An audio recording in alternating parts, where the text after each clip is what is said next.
नमस्ते मेरे प्यारे बच्चों, स्वागत है आप सभी का स्टडी 2022 में।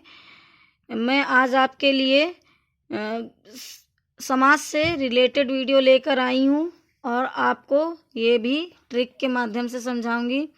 चलिए समझते हैं। समास बेटा देखिए, समास की परिभाषा देखिए। दो या दो से अधिक शब्दों से बने हुए एक नवीन मीन्स क्या होता है बेटा? जो एक नया शब्द बनता है। क्या? नया शब्द, ठीक है। नवीन एवं सार्थक शब्द को समास कहते हैं। जो बेटा शब्दों का मेल होता है, वर्णों के मेल को हम संधि कहते हैं और शब्दों के मेल को हम क्या कहते हैं? समास कहते हैं, ठीक है। जैसे राजा का पुत्र राजपुत्र। राजा का पुत्र क्या होगा बेटा? राजपुत्र। देखिए समास का अर्थ है संक्षेपीकरण करना। क्या करना? संक्षेपी। जो ये राजा का पुत्र लिखा है तो राजा का पुत्र का हो जाएगा बेटा राजपुत्र। इसको हम कहते हैं संक्षेपीकरण करना। इसमें दो पद होते हैं बेटा। एक उत्तर पद होता है, एक पूर्व पद होता है, ठीक है। अब देखिए बेटा ट्रिक देखिए। चलिए ट्रिक देखते हैं। अब दादी तक क्या है बेटा? ट्रिक में अब दादी तक देखिए, आ से हो जाएगा अव्ययी भाव समास, बा से बहुब्रीहि समास, दा से द्विगु समास, दी से द्वंद्व समास और ता से तत्पुरुष समास, का से कर्मधारय समास, ठीक है। कर्मधारय समास। अब देखिए अव्ययी भाव समास को देखिए बेटा। अव्ययी भाव समास में जिन शब्दों के प्रारंभ में उपसर्ग लगा हो, जैसे यथाशक्ति। ये देखिए यथाशक्ति, प्रतिदिन ये हो गया, है।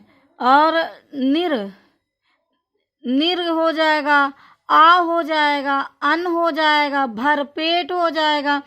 इनमें प्रत्यय जुड़े हों। एक बात बेटा और, जैसे दिन और दिन। जैसे देखिए दिन और दिन में कौन सा समास है बेटा? जब सेम शब्द आए तो वहां पर अव्ययी भाव समास होता है। कौन सा समास होता है बेटा? अव्ययी भाव समास होता है। जैसे माता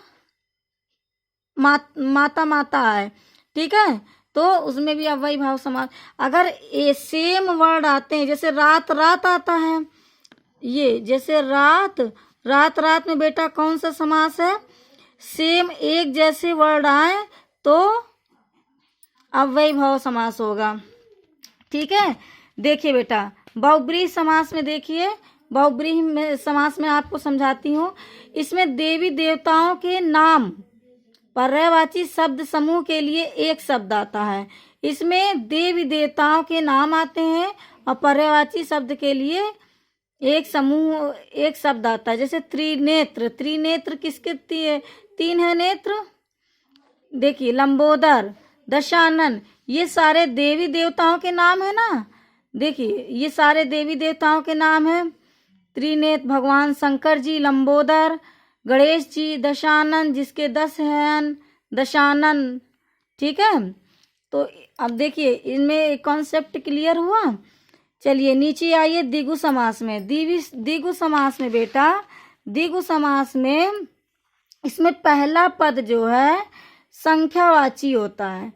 जो पहला पद होता है बेटा, ये द्विगु समास जो है, इसमें इस समास में पहला पद संख्यावाची, जो पहला पद आएगा, जैसे पंचवटी लिखा है ना। देखिए पहला पद ये है संख्यावाची, पंच मीन्स 5, वटी पंचवटी, जैसे नवग्रह है ना, ये 9। देखिए पहला पद इसमें संख्यावाची है ना, नवग्रह है। ये नवग्रह, ये पहला पद संख्यावाची है। तो जिस समास में पहला पद संख्यावाची हो और समूह का बोध होता है, उसे हम द्विगु समास कहते हैं, ठीक है। देखिए एक बार और देख लीजिए। दो या दो से अधिक शब्दों से मिलकर जो एक नया शब्द बनता है, उसे हम क्या कहते हैं, समास कहते हैं। वर्णों के मेल को हम क्या कहते हैं, संधि, और शब्दों के मेल को क्या कहते हैं, समास। देखिए बेटा इधर आ जाइए, द्वंद्व समास में आ जाइए। द्वंद्व समास में देखिए, द्वंद्व समास में बेटा इसमें योजक चिन्ह लगा हो, जिसमें योजक चिन्ह लगा हो और विग्रह करने पर और आए। जब समास में जैसे देखो बेटा, जैसे लेन देन हो गया, माता पिता, माता पिता, ठीक है। तो माता पिता का इसमें समास विग्रह करो तो क्या आएगा, माता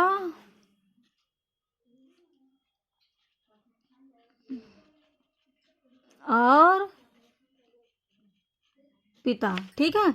जैसे योजक चिन्ह लगा हो लेकिन जो है एक जैसे शब्द नहीं आए लेकिन उसी से मिलते जुलते, जैसे लेन देन है, योजक चिन्ह लगा हो, समास विग्रह करने पर और भी आए, जैसे लेन देन तो लेन और देन, माता पिता माता और पिता। अगर इसी तरह माता माता हो जाता, दिन दिन हो जाता तो अव्यय भाव हो जाता। और इसमें जो है तो एक जैसे शब्द तो नहीं आ रहे हैं लेकिन योजक चिन्ह बीच में लगा है और इसको विग्रह करने पर और जरूर आना चाहिए ये। और बेटा अगर और आता है तो ये द्वंद्व समास है। देखिए तत्पुरुष समास में आ जाइए। तत्पुरुष समास को अलग करने पर बीच में काकी के लिए में पर से आदि निकले, जैसे रंगमंच, वनवास, नेत्रहीन, ठीक है। इसको हम क्या कहते हैं, तत्पुरुष। काकी के में पर से आदि निकले। वन के लिए वास, देखिए के लिए आया ना बेटा, हैं। नेत्रों से ही नेत्रहीन। कर्मधारय समास, देखिए कर्मधारय समास को देखिए, शब्द के दूसरे पद की विशेषता बताई जाती है। आप कैसे लगा कर देखो, अगर यदि उत्तर मिल जाए तो कर्मधारय समास होगा। शब्द के दूसरे पद की विशेषता बताई जाती है कि देखिए शब्द के दूसरे पद की विशेषता बताई जाती है। और आप कैसे भी लगा के देखो, अगर यदि उत्तर मिल जाए तो कर्मधारय समास होगा। जैसे मृग नयन, दूसरा पद क्या है, नयन है ना। अब कैसे लगा कर देखो, कैसे लगा के देखो, मृग नयन कैसे है, मृग के समान। नयन कैसे है, मृग के समान। अंबर कैसा है, नीला। अंबर कैसा है, नीला।